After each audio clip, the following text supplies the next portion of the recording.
So here's how AI shows it. Primary water shedding is the roof. Oh, yeah. Primary waterproofing Oh, is the I underlayment. see, yeah.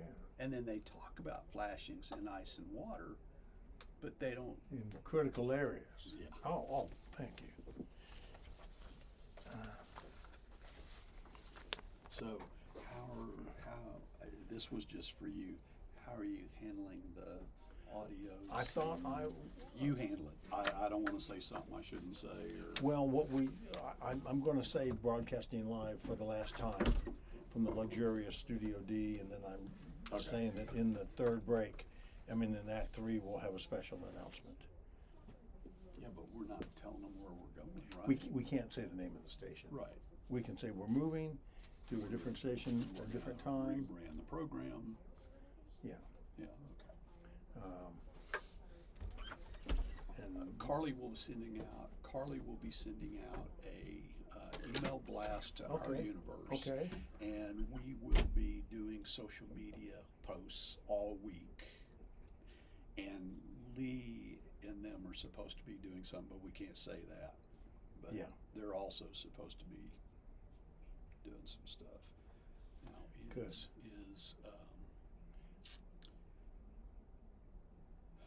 Randy willing to do a 2-hour program in the afternoon? That part I don't know. I do know that he's not doing any UCO sports these days. Okay. So he may have, but Eric said afternoon. He would go in the afternoon. Yeah, I know he did. There are, I'm watching the clock. There are two of the people that are in these organizations who I really want that presented by. Were out of town last week. They've gotten the emails and said that they would get back with me this week, but Orca, and I think if I couldn't get one of those others, I'm pretty sure that I can get David at the Oklahoma Uniform Building Code Commission to be one of the presenters of that. That'd be good. So I think if we get 3 or 4 presenters like that, kind of let them carry that freight. Yeah. And then get them to do social, get them to talk about it every time they have a chance and all. I mean, to me, that would help. So we'll see. That would help a lot. Okay. I think Scotty's going to call Eric. Eric, he can't hear me. No. I think Scotty's going to call in. What's that? I think Scotty's going to call in. Okay. Okay. Okay. You know what time? I really, whenever he can. All right. Hopefully he calls when we're talking about wind roofs, because that's what he's doing. Right. That's why he can't be. Well, I was hoping he could do his view from the rooftop live. He probably could. Are you texting him? Yeah. Okay. Rick wants to see if you can do your view from the rooftop live. He's texting you too. So when do you want to do that, I'm Rick? telling him 11:30, 11:35. Yeah, that sounds good. And we want to talk about wind roofs, Scotty. So we'll kind of save that for that second segment as well, when I'm talking to people about wind roofs and not filing insurance claims. If he's on a roof, he won't read those. Yeah. 11:03:45. Okay, so we're about a minute. Headphones? Oh, I sat here for a half hour talking to. Oh, boy, where the. Oh, my, damn.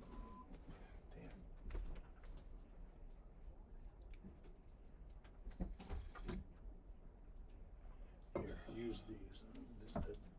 The adapter didn't make it back.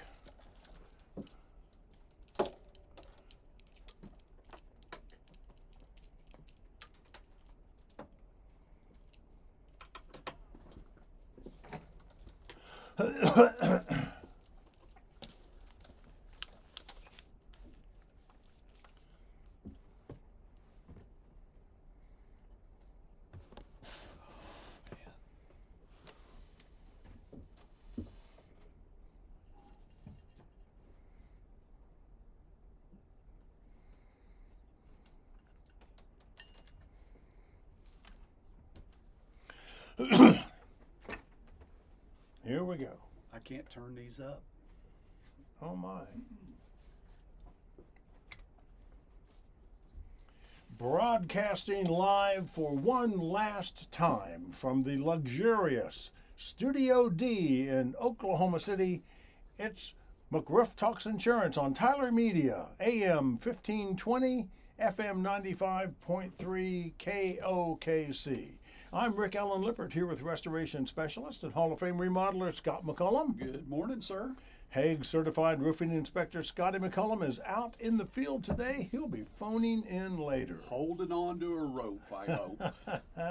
Running man Eric Yandel is the wizard on the other side of the glass. Well, you'll hear about that later. Yeah. Yes, I am. Eric will be answering your calls when you call 405-478-1520, 405-478-1520. How many times have I said that number? You'd think in a year or plus, I'd have the number down by now. Anyway, we're live streaming today on the McRoof Talks Insurance YouTube channel and you can hear us anywhere on the U.S. of on iHeartRadio in the U.S. of A. Just search for KOK. I don't know why I can't read the words. I don't know why you can't talk today. I'm bumfuzzled. Hey, Eric, I think that we're moving to get away from that attorney.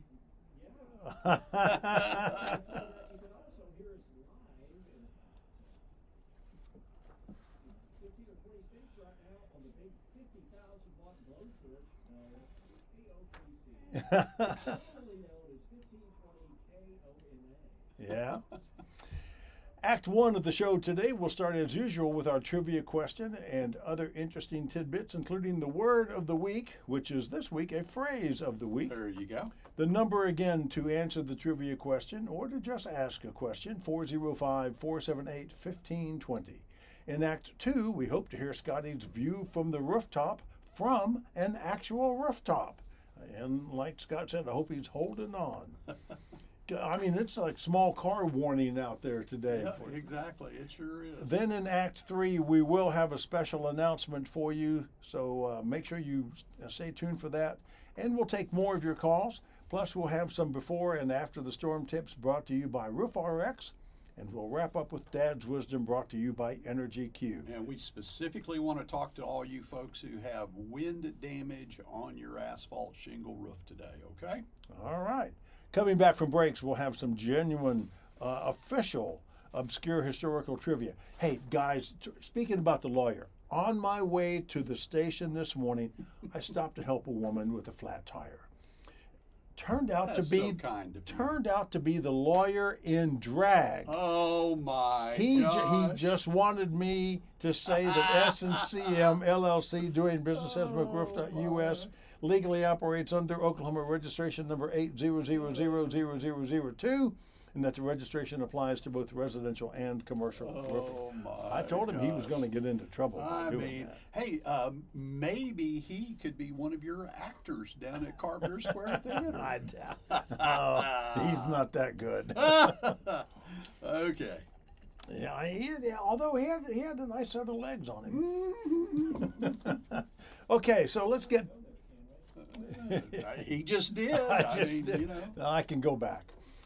Scott, let's do our trivia question, shall we? Okay. What is the primary waterproofing product used in a CertainTeed integrity roof system? Okay. What is the primary waterproofing product used in the CertainTeed integrity roof system? Is it A, the shingles? Is it B, the Winter Guard, which is the ice and water product? Is it C, Diamond Deck, the synthetic underlayment? Or is it D, Flint-Lastic self-adhered mod bit? Which of those is the primary waterproofing product used in an integrity roof system? And I think the key words in there, besides CertainTeed integrity roof system, would be waterproofing and primary. So, if you think you know the answer to that, 405-478-1520. Winner will get 2 free tickets to any Carpenter Square Theater production this season. We have a show opening up on April 11th called Women of a Certain Age. And then a couple of shows after that. And so I want to tell you guys about this trivia question, all you smart guys out there. I am actually going to accept the answer that is the correct answer in my opinion, which is worth absolutely nothing. And I'm also going to accept the answer that you will probably get if you chat GPT or AI this thing, okay? So you got 2 chances to get this, and then we're going to have a discussion about what primary really is in my mind. So that question again is, what is the primary waterproofing product used in the CertainTeed Integrity Roof System? Is it the shingles, the Winter Guard ice and water, the Diamond Deck synthetic underlayment, or the Flint-Lastic self-adhered mod bit, whatever else? Membrane. Yeah, membrane. Like you have on your house. Okay, good. I'm glad I have that. 405-478-1520. So while we're waiting for the phones to light up, Scott, what is our phrase of the week? Where is that? Oh, primary waterproofing in a roof system. Now, can you talk about that without giving away the trivia question? Well, you know, I always try to relate the trivia question to the word or vice versa. So I can give you a little bit of this.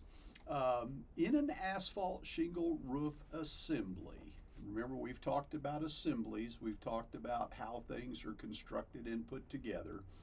The primary waterproofing component is that component that keeps the water out of the roof deck, and this is a layer that lays underneath the asphalt shingle. So I guess I just eliminated another one of the possible answers, okay?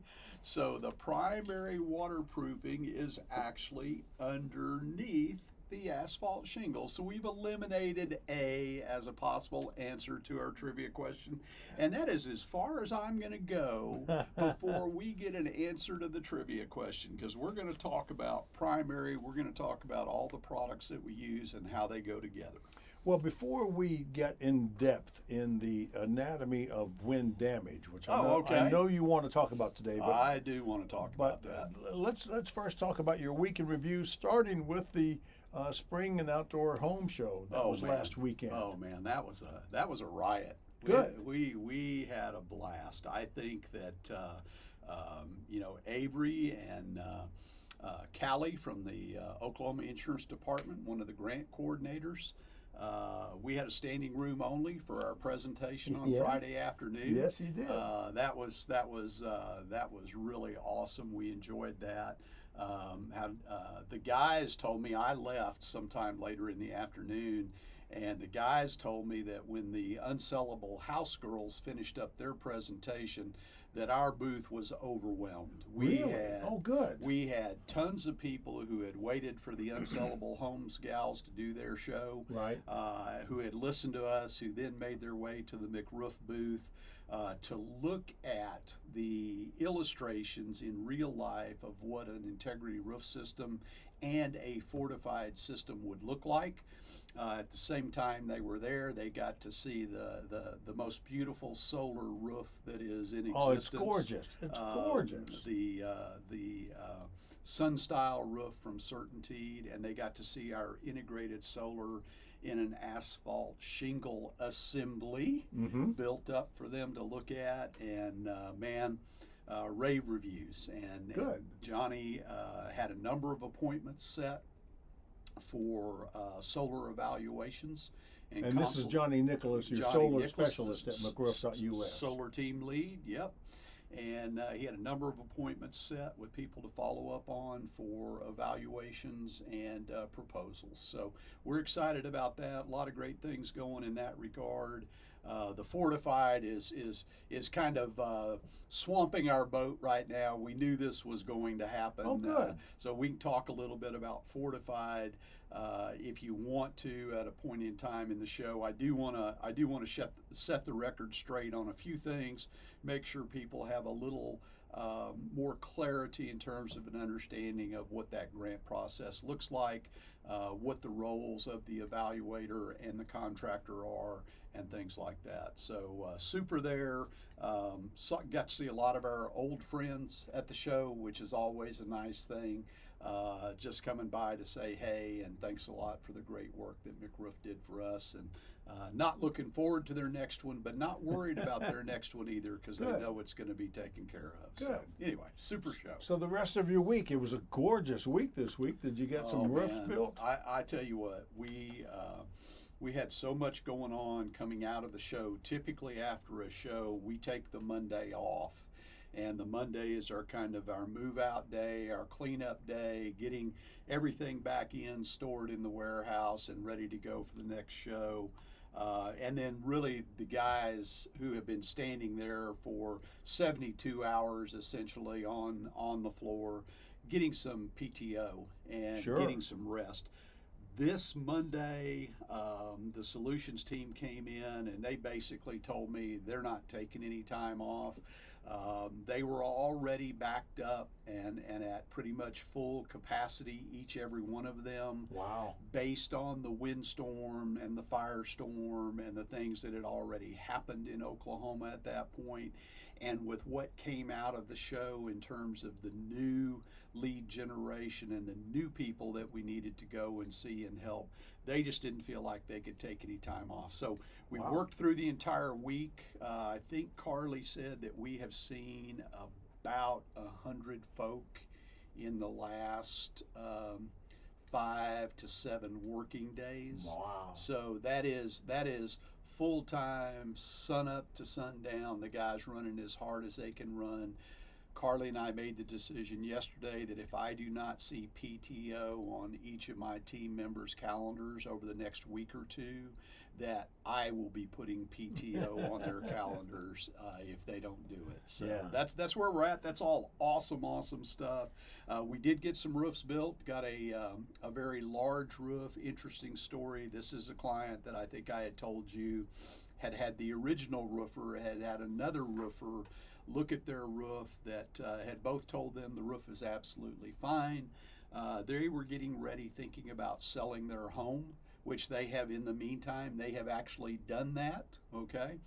We counseled them to file an insurance claim because the shingle was a discontinued shingle that did have evidence of hail damage. They were going to need a redeck and all those kinds of things. The whole shebang. We got their roof done this week, and literally those folks and their ultimate buyer now have McRoof Integrity Roof System, Class 4 modified asphalt polymer Northgate shingle roof, correctly ventilated, and everybody's going to win in this deal. That's the way a real estate transaction should go down. The seller should engage the contractor or the insurance process on the front end, not as a result of a home inspection when they actually have a contract.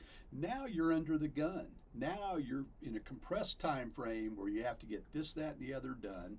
Insurance doesn't move as quickly as we would like it to. We don't get a claim correct as quickly as we would like it to.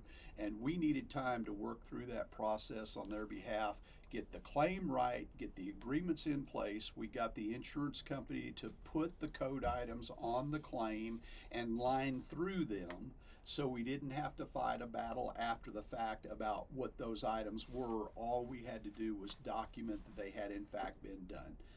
The seller got what they needed out of the process, the buyer got what he needed out of the process, and everyone wins in that case. That's the way we do real estate transactions in McRoof. Wow, that sounds great. Hey, you and St. Wanda will appreciate this. Okay. This happens to be National Mom and Pop Business Day. Oh, really? Now, it's also National Lemon Chiffon Cake Day, so I think you need to take your lovely bride out for some lemon chiffon cake. Oh, that's okay. funny. Do you know where I can get that in Oklahoma City? I have no idea, Okay, but well, I'll bet you can find we'll it have to pretty soon. Google it. And that concludes Act 1 of McRoof Talks Insurance on KOKC, AM 1520, FM 95.3. I'm Rick Allen Lippert. He's restoration specialist and Hall of Fame remodeler Scott McCollum. We'll be back on the other side with Act 2 of the show.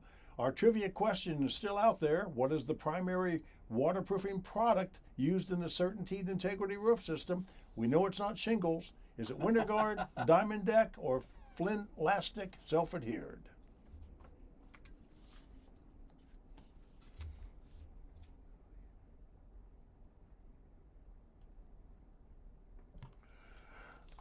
See, when you talk, it's blaring in my ear. Right now, I can barely hear what's playing, That's wild. and I can't adjust it over there.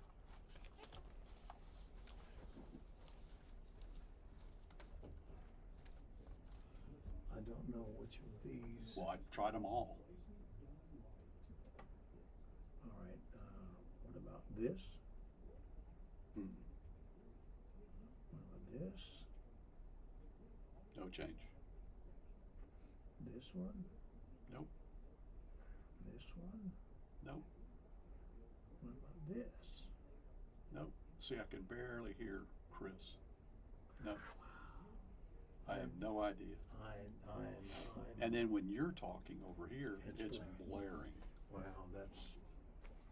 that tells me it's something out of whack Over in there. there. Yeah.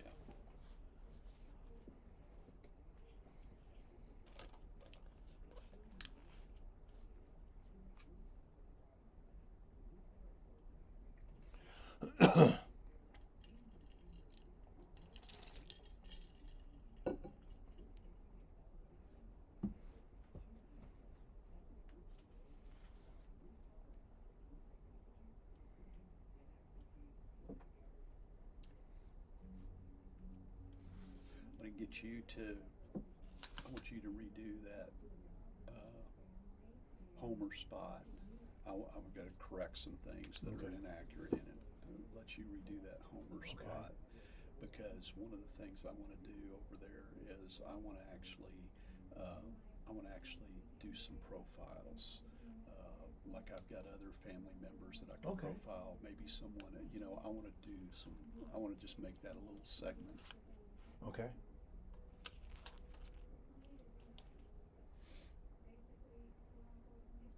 The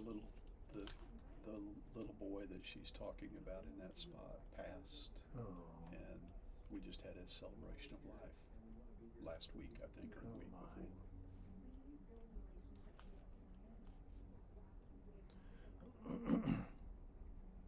before. Okay, here we go. McRoof Talks Insurance back on the air for Act 2 of today's show. On this date in 1852, Ohio made it illegal for children under 18 and women to work more than 10 hours a day. On this date in 1867, Congress approved the building of the Lincoln Memorial.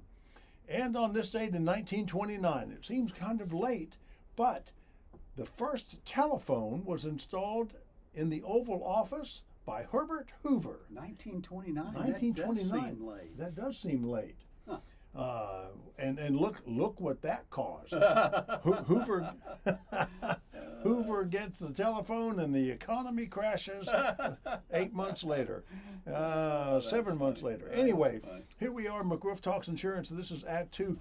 Restoration specialist and Hall of Fame remodeler Scott McCollum is here. We hope to hear from HAAG-certified roofing inspector Scotty McCollum, who is up on the roof. We hope to hear from him in this segment to give us a live update of his view from the roof. But you wanted to talk more about the anatomy of wind damage. Yeah, and I'm sure Scotty's going to talk about this when he calls in. So, there are folks obviously all over Oklahoma that have tabs of their shingles laying in their yard or their neighbor's yard. They have their neighbor's shingles laying in their yard and vice versa. Well, hopefully they've picked them up by now. Well, maybe they have. I actually saw a picture yesterday of someone had taken and stacked them all at the curb. I don't know if there's big trash pickup or what there big is. junk So, coming up. Yeah. you know, so a lot of times it'll be a small section of roof. I mean, I say small. I mean, less than a 10 by 10 square foot area, less than a square of asphalt shingles. A lot of times it will be a random shingle throughout various slopes of the roof, a piece of ridge here or something else there, that kind of thing. That's pretty typical. Very seldom is it an entire slope or an entire plane of an asphalt shingle roof that has been removed. There are types of shingles that are more susceptible to wind damage, okay? And a type of a shingle that is more susceptible to wind damage, and think of this, and it's very common sense, it's very logical.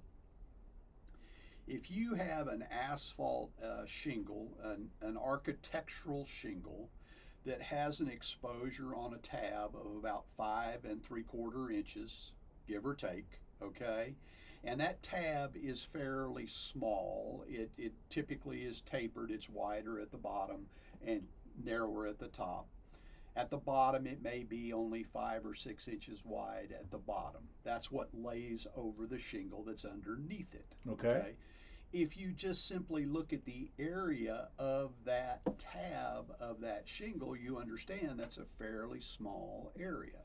Now take a shingle like a Belmont or a Grand Manor or a Camelot or a shingle that is what we call a slate look shingle, okay? That tab has a significantly higher, taller exposure, okay? Because it looks like a slate tile. It's not that 5 3/4 in the architectural. It is a much larger exposure height-wise on the roof, and that tab of that shingle is much wider than that little what we call beauty tab on an architectural shingle. So does that make it more susceptible to wind?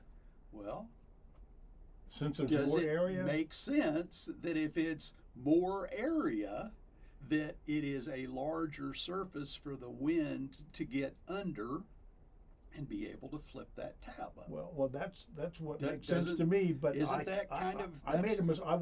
I was wrong one time last month. I understand. But yeah, I was wrong once, or I thought I was. But anyway, but that's why you go and you drive around town. And with the architectural shingles, you will typically see a shingle or shingles removed. On the slate look shingles, you will typically see a single tab. And what happens is that tab flips up, it breaks, and if the wind is strong enough, it blows away. If it doesn't, it either stays up with the bottom side of the asphalt exposed or it flips back down, okay?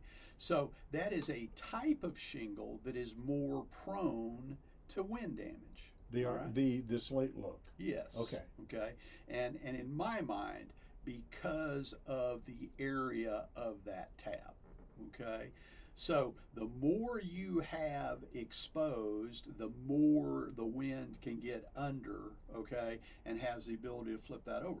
Same thing is created with what we call high nailing, okay?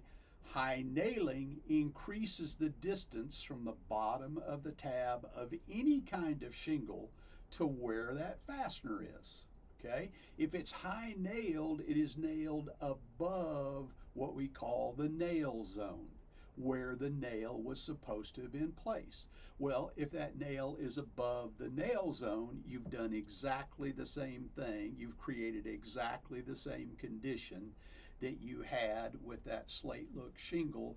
You have more exposure for the wind to get under to be able to do that damage. And the way this works, folks, is, and we basically are seeing wind damage on asphalt shingle roofs for essentially 3 reasons, okay? One is that the shingle is not nailed properly, okay? Number of fasteners, we're seeing shingles that have 2 nails in them. They should have a minimum of 4 nails in them. Improper fastening in location, high nailing or low nailing, okay? That creates the issue that we just talked about. And the condition of the roof, improper ventilation, okay? When your roof is properly ventilated and that shingle remains soft and pliable on that roof, I don't care what shingle it is. You can be all the way down to that lowest entry level of the 3 tabs, which you know McRoof does not install in Oklahoma because of the wind warranty. Right. But even a 3 tab properly ventilated will potentially outperform an architectural improperly ventilated, okay? Wow. And this goes for wind and it goes for hail, okay? You want to keep that shingle soft and pliable. That allows it to be able to flex and flutter and receive that wind without tearing it. And it allows it to receive the impact from that hail without actually destroying the body of that shingle, okay? So ventilation is critical. I want consumers to start asking questions of their contractors when they're looking at replacing a roof about how they ventilate their roof, insisting that they show you their calculations. You've heard me say this. This is not stick your thumb on your tongue and stick it up in the air and guess. This is science, okay? This is physics.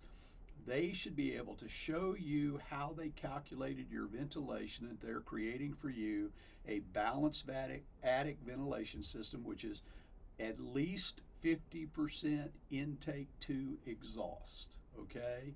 You have to calculate the intake. They should be walking around and measuring what you already have and recommending to you, not only do we need to add ventilation on your rooftop, we need to add soffit vents, or we need to add edge vent, or some other way of getting proper intake to create that dynamic to flow that hot air and moisture out of the top of your attic. So ask questions about ventilation, ask questions about the shingle that they want to sell you, what is the nailing requirement for that shingle, and what is the nail zone, to where you know what it is. Have them show it to you. It's on the back of the shingle.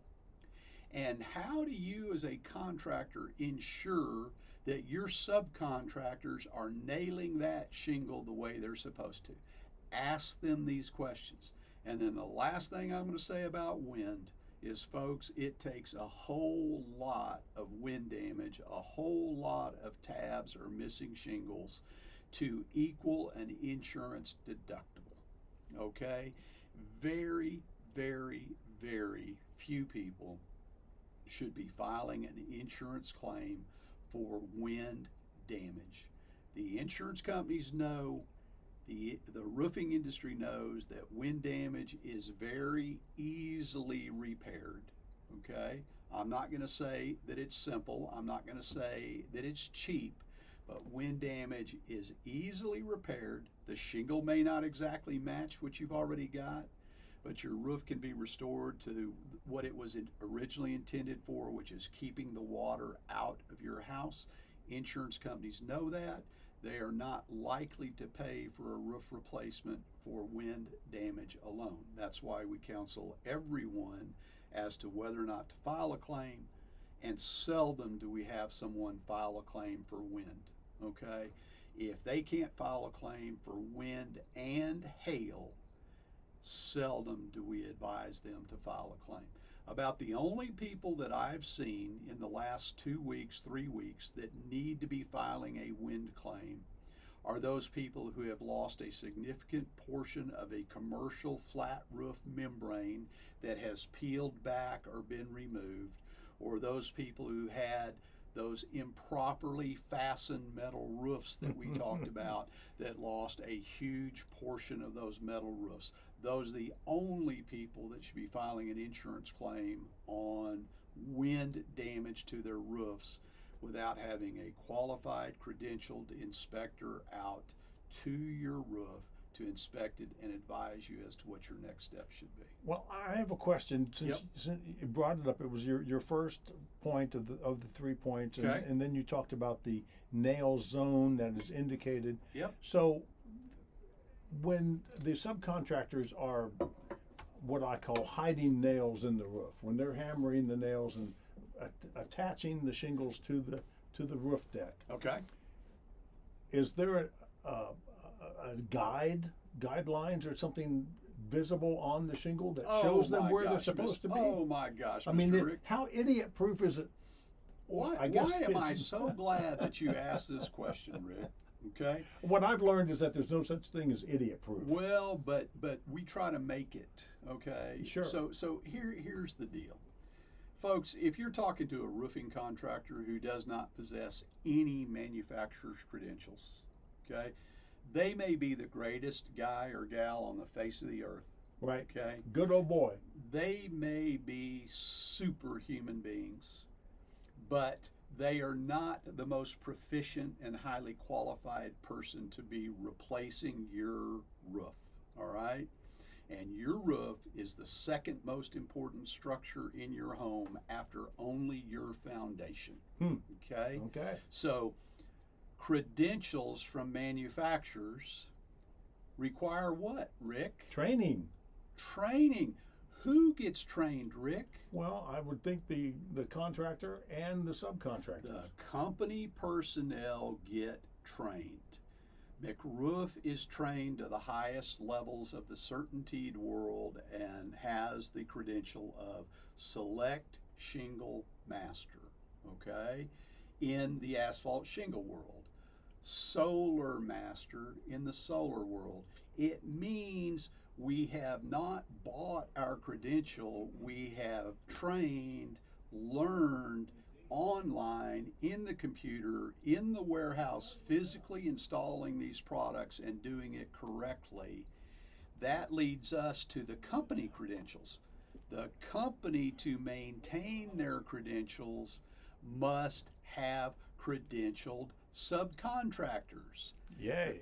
The subcontractors come in, Trevor trains them up, they take their test, they earn their individual credentials, and then they are placed on the list under McRoof at Certainteed that says, here are your credentialed installers, and we will get a letter every now and then saying that so-and-so needs to renew, so-and-so needs to retrain, so-and-so didn't provide their insurance to us. See what I'm saying? Yeah. This is protection and assurance for consumers. And now it's time to go. Ooh. That's scary. Oh, I hope that's not live. Scotty McCollum up on a roof. I hope you're safe, my friend.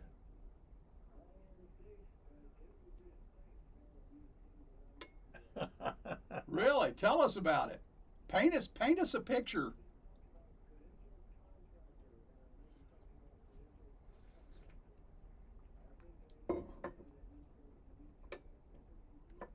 I hope it's not one of our subs. Okay.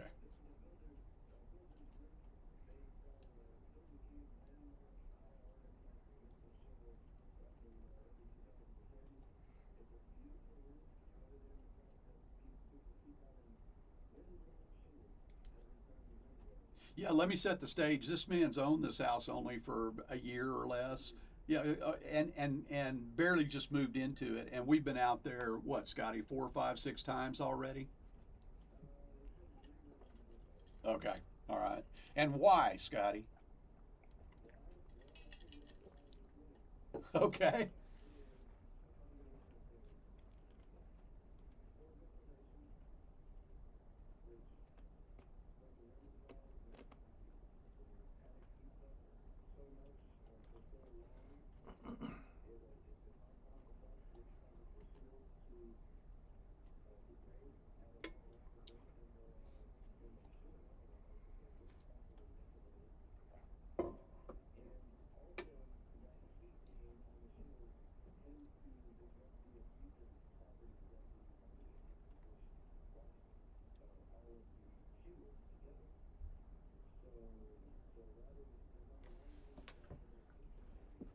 Hey, let me ask you a question. On that roof you're on, are there heat fractures? Are there horizontal fractures in those shingles? Okay, got you. Got you. Yeah, I'll talk about that after you drop off. So go ahead.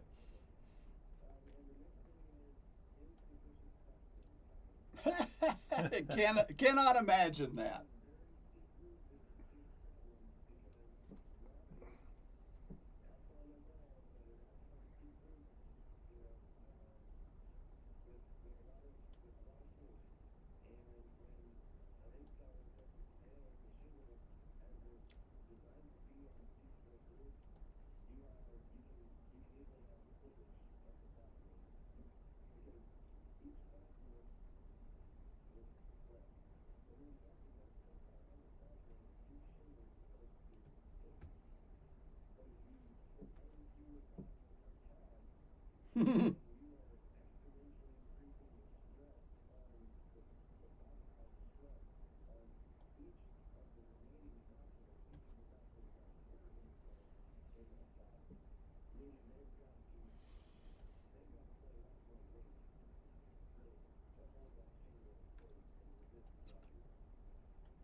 Yep.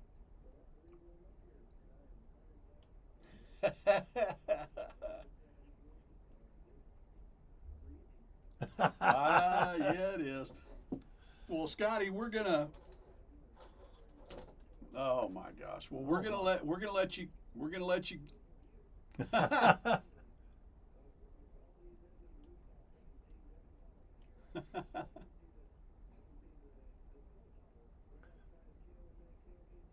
Ah, very good.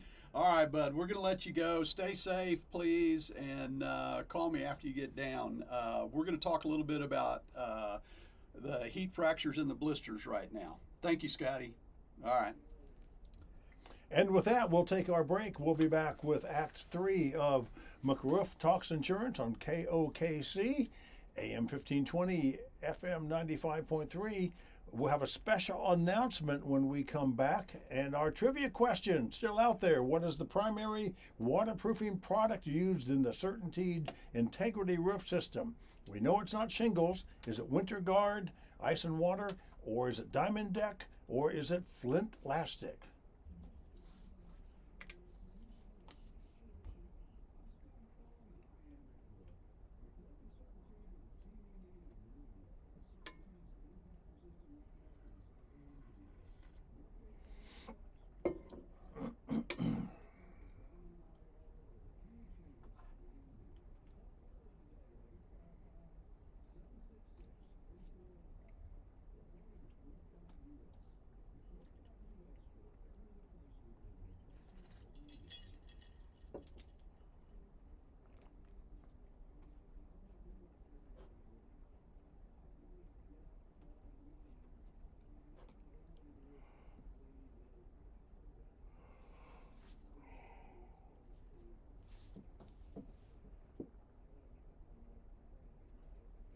The Better Business Bureau? Better Business Bureau? You did one? It, Okay. it went live last week. Okay.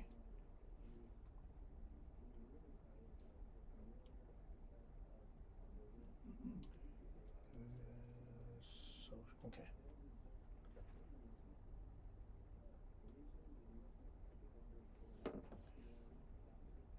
Edge of the Coin. Okay. That's the name of their podcast? No, but that's really pertinent in content in it. Okay. Here we go. That's the discussion of our duty to insured and insurance company.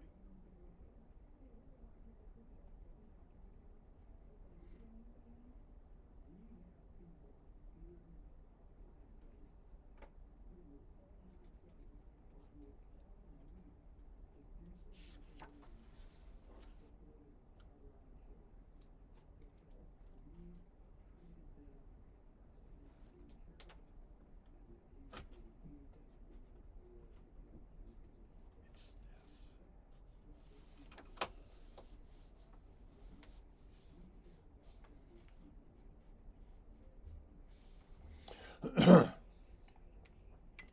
McRoof Talks Insurance back on the air for Act 3 of today's show.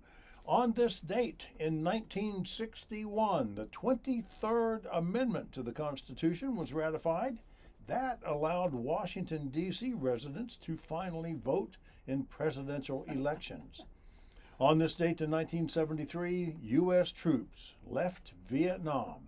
In fact, today is National Vietnam War Veterans Day. Awesome. And then on this date in 2022, President Biden signed the Emmett Till anti-lynching lynching act into law. 200 attempts to pass this law since 1900, and Joe Biden signed it 3 years ago today. All right, 405-478-1520 is the number to call. Last call for your call or to answer the trivia question, what is the primary waterproofing product used in the CertainTeed Integrity Roof System? We know it's not shingles. Is it the WinterGuard Ice and Water? Is it the Diamond Deck underlayment? Or is it the Flintlastic self-adhered, what would you call it? Mod bit membrane. Mod bit membrane. 405-478-1520. So Scott. Yeah, and if they don't call pretty soon, we're going to do this because I really want to talk about. Well, let's get the special announcement out of the way. Go right ahead. Well, folks, it is with mixed emotions. Mixed emotions that we announce to you that this is our last broadcast on KOKC. We will be on a different station at a different time next week, but we will be coming live and we will be taking calls. And yeah, we're gonna rebrand. We're going to essentially be fortifying Oklahoma. And kind of a little different slant. Obviously, still we'll be talking about insurance and storm restoration claims and things like that, but a little different slant on the program. And Carly will be sending out a blast email to our universe at McRoof and RoofRx next week. You can look for the details in there. And then we'll be doing a number of social media posts throughout the week about where you can find us and the time for that. So if you want to get all the details about where to find McRoof on the radio, open that email next week. Yeah, open the email or call them and ask to be on the email list, or find them on social media. Not hard to find them these days. So there's that. And thank you, Eric Yandel, for your skills and talents. Absolutely. We'll miss Eric so much.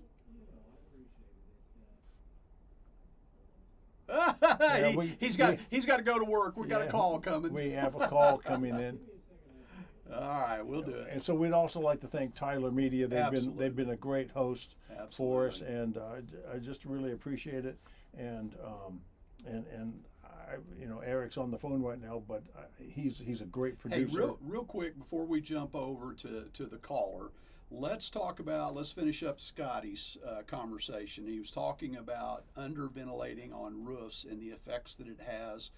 How it trickles down to the point of us getting the impacts of the wind and the hail. Okay. The ventilation is obvious to Scotty and to me. We understand the science behind it, but it would present itself on a roof in one of two ways typically. Well, really three ways. One, the roof just is not going to be soft and supple when you're walking on it, okay? It's not going to have that as-new pliability to it. You're going to notice that just immediately when you get on the roof. But the physical signs of the underventilation in an asphalt shingle roof are essentially two things on the roof, and then I'll give you another thing off of the roof. On the roof, it's what we call horizontal fractures. These are heat fractures that occur horizontally in the structure of the shingle, okay? Well, if you have a horizontal heat fracture, okay, and the wind comes along, you have a natural fail point in that shingle. Right, okay? For it to bend back. For it to bend over, exactly. So that's number one. The second way that it shows up is it shows up in what we call blisters. Blisters essentially are an off-gassing from the the latent gases from the manufacturing process that are trapped inside the shingle. When you overheat a shingle, that gas has got to escape. And it literally, just like you think of a blister, it is, what happens is there is a little bubble and it pops. And when it pops, it typically takes the granule off the top of the shingle, okay, and leaves a little hole, okay. Once that happens, the blisters, then the asphalt, raw asphalt, is exposed to UV, exposed to water and to wind and to freeze and to thaw and in everything else that you get, and your roof begins to rapidly deteriorate, not for any reason other than the fact that that roof was not properly ventilated. Okay, so let me jump down real fast. So off of the roof, walk around your house and look for all of the delamination in your soffits. Okay, look for all the plywood deterioration. You might even look at the areas where the critters are getting in your house. Well, if you look around those, you might find that they show that those areas were wet. Critters are usually looking for water, okay? So you look around, you see those areas that are delaminated. That's where the moisture that is trapped inside your underventilated roof, what happens? Gravity takes over. Moisture that forms on the bottom of your roof deck, moisture that forms on your rafters, rolls downhill, and where does it end up? It pools on the top side of those soffits, and it deteriorates those. First thing you notice is the paint cracking and peeling. The next thing you know is the plywood or the wood looks bad. The next thing you know, you got critters getting in. That is from lack of ventilation. Okay. So that's it on what you look for on ventilation. So you don't want a hot attic. Well, you don't want a hot attic for a lot of reasons, but the signs are pretty telling and pretty obvious to anybody that knows what they're looking at. All right, we're going to our good friend Benny. Oh no, Benny will never get this right.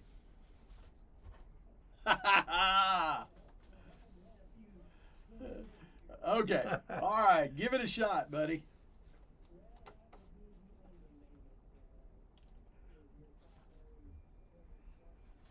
Okay, all right, and you're a great guy for me to have on the phone right now because I want to have a conversation with you, Benny. Make that it is quick. That how much time do we have? Well, Well, I don't know nothing what's we can going do about on. that, I'm Benny. right here. Turn up your hearing aid. There you go. Okay, so okay, so here's the answer you gave is the answer that Google or AI is going to give you. It says the asphalt shingles primary water shedding, underlayment, primary waterproofing. Well, I'm going to tell you why I don't really think this is the correct answer, Benny, and I want you to tell me what you think about this. To me, primary is first, okay? Primary is first. And in a roof assembly, the flashings and the ice and water product and in fortified, the deck sealing, to me are the first barriers to water getting into your house, and the underlayment is a secondary barrier to water getting into your house. I actually have plans from an architect, a roof specifier, that labels the ice and water product as, and they required multiple areas and layers of this, they label it as primary waterproofing, and they label the first layer of synthetic as secondary waterproofing 1, and the second layer of synthetic diamond deck as secondary waterproofing 2. And I think that is actually correct. What do you think about that, Benny?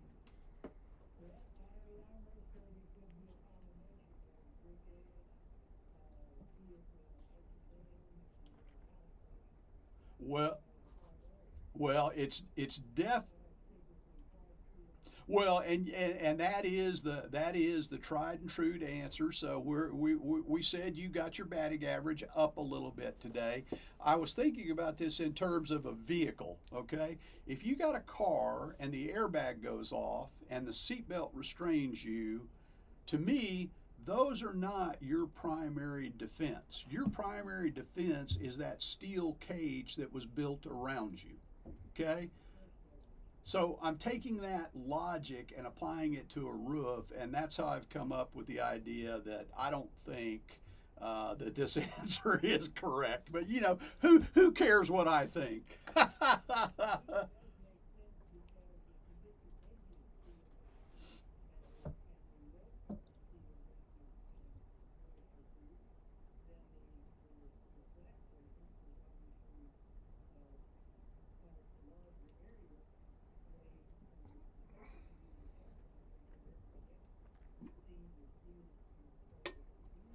Right, right.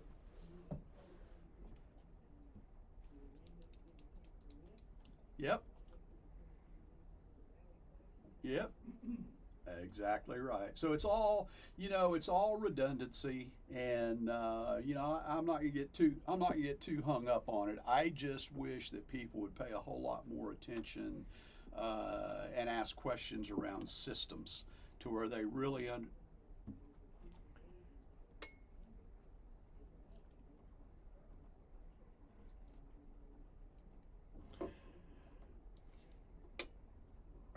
Yep, it does. Benny, thank you so much. We got to move on. Thanks, buddy. Appreciate you so much. Here. And we'll let you know where to find us next week, okay?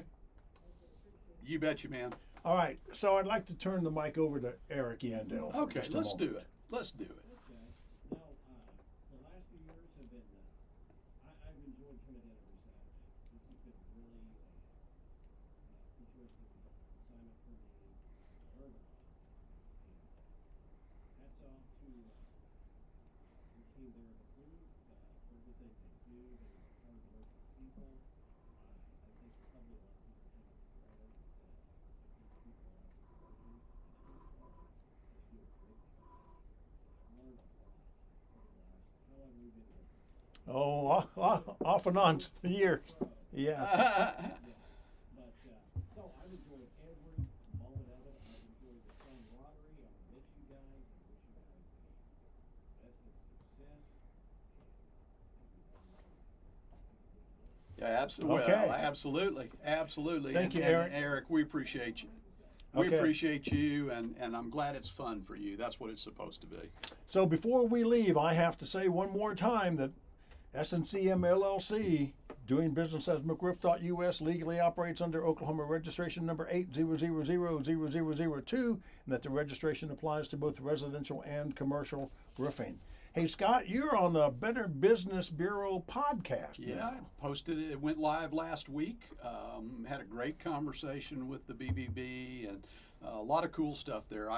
There's some things in there I'd like people to really pay attention to. There's a segment in there about, I call it the edge of the coin. It's the duty that we at McRoof feel that we owe both the consuming public and the insurance companies. And I wish a lot of people would take a look at that and kind of take it to heart. So.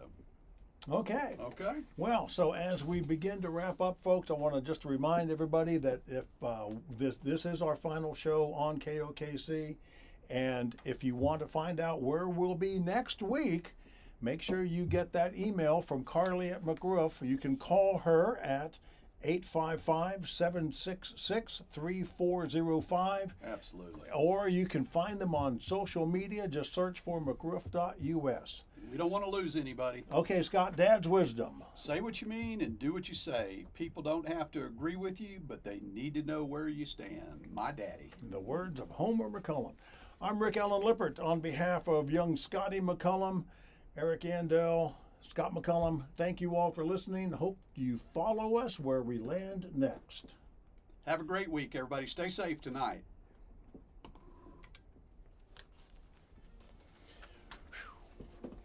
And I am going to have to step down the hall very quickly. Do what?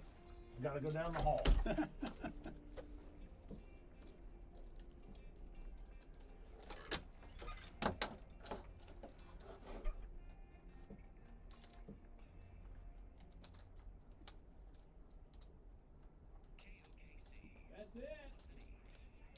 That's a wrap.